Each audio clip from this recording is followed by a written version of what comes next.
दोस्तों, केतु अगर शुक्र के साथ बैठ जाए तो शुक्र की चीज़ों में कमी कर देता है। हालांकि केतु और शुक्र मित्र प्लैनेट्स हैं, लेकिन केतु जिस भी प्लैनेट के साथ बैठ जाए उस प्लैनेट्स की एनर्जी में कुछ न कुछ डेफिशिएंसीज क्रिएट हो जाती हैं। उस प्लैनेट का जो भी सिग्निफिकेंस होता है, जिन चीज़ों का वो कारक होता है प्लैनेट, उन कारकत्व में केतु विघ्न डाल देता है। और क्योंकि केतु एक छाया प्लैनेट है, शुक्र के साथ बैठ के शुक्र रिश्तों का कारक है, तो रिश्तों में कुछ ना कुछ प्रॉब्लम्स पैदा कर देगा।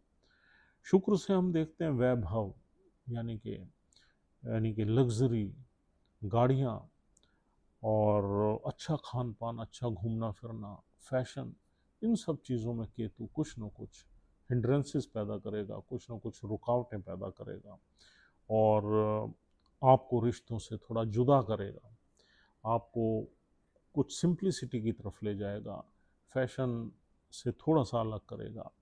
और देखना ये है कि केतु कितना दूर बैठा हुआ है शुक्र से। अगर केतु शुक्र से 5 डिग्री के अंदर अंदर है तो ये फल आपको ज़रूर मिलेंगे, जिसमें केतु का इन्फ्लुएंस ज़्यादा रहेगा।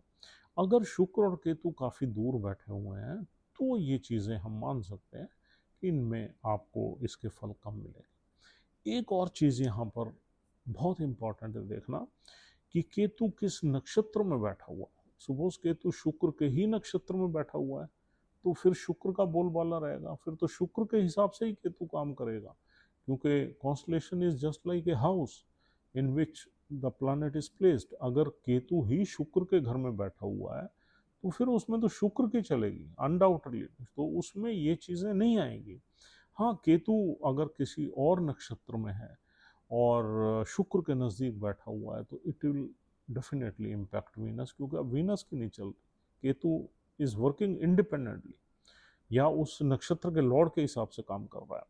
तो अगर हम नक्षत्र के लॉर्ड को या उसकी प्लेसमेंट को भी देख लें तो फिर हमें और ज़्यादा जो है क्लियर पता लग जाता है कि वो शुक्र को कितना इम्पैक्ट कर रहा है। एक तो डिग्री की इम्पोर्टेंस बहुत ज़्यादा है किसी भी कंजंक्शन में, डिग्री को आप ज़रूर देखें। केतु की close degree with other planet is always bad, because Ketu एक छाया प्लैनेट है, तो इसलिए वो उस प्लैनेट के इम्पैक्ट को अंडरमाइन कर देता है, डाउन कर देता है, छाया में बदल देता है और कहीं ना कहीं लग्जरी में और फैशन में, पैसे में, सुखों में कमी दे देगा। Thank you.